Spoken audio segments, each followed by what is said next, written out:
الكتاب المقدس بيحكي لنا في سفر أعمال الرسل أصحاح 8 عن واحد اسمه سيمون.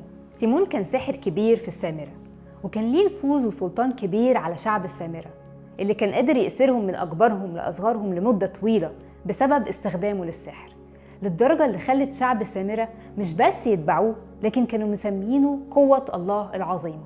ويكمل سيمون في سحره وسطوته لغاية ما يتقابل هو وشعب السامرة كله بفيلبس تلميذ الرب يسوع، اللي جه للسامرة وابتدى يكرز لهم بالمسيح بعد الاضطهاد العظيم اللي حصل على الكنيسة في أورشليم. انفتحت عينين أهل السامرة على رسالة الخلاص، على معجزات وآيات حقيقية مش شبه سحر سيمون. العرج والمفلوجين كانوا بيتشفوا، أرواح نجسة كتير كانت بتخرج بصراخ عظيم. بعد ما كانوا مأسورين بأعمال السحر والقوات الشيطانية، صدقوا وآمنوا بملكوت الله واعتمدوا باسم يسوع المسيح.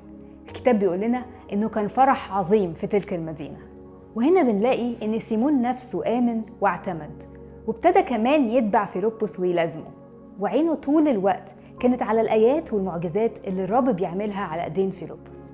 الكنيسة في أورشليم لما سمعت إن السامرة قبلت كلمة الرب، بعتوا لهم بطرس ويوحنا اللي ابتدوا يضعوا أيديهم على الناس ويصلوا لهم عشان يقبلوا الروح القدس. وهنا تظهر أفكار قلب سيمون.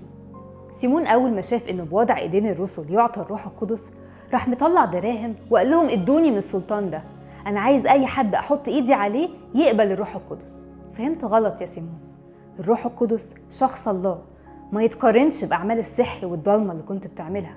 الروح القدس بيفك الربط وبيخرج القلوب للنور.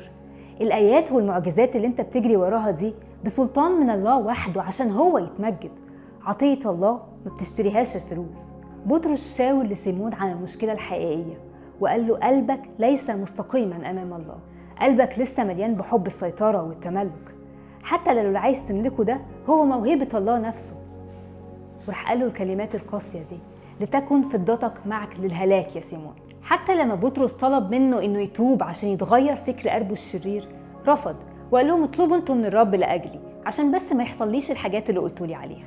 سيمون يمكن يكون صدق بشارة فيلبس عن ملكوت الله وعمل يسوع المسيح، لكن كبرياء قلبه كان حاطه في مرارة وقيود منعته انه يرفع عينه من على المعجزات ويختبر ويشوف صاحب المعجزات. لو عينيا وقلبي مايلين ومتاخدين دايما بمظاهر واشكال العباده، بالقدرات والمواهب اللي بيمنحها الروح القدس للكنيسه، الرب يقدر يرفع عيني من على المعجزات ويثبت نظري عليه هو صاحب المعجزات، فتكون حياتي معاه مبنيه على اساس متين، مبنيه على علاقه حيه مع اله كل عطيه، وما بقاش مستني معجزه تبهرني لاني طول الوقت مبهور بإلهي.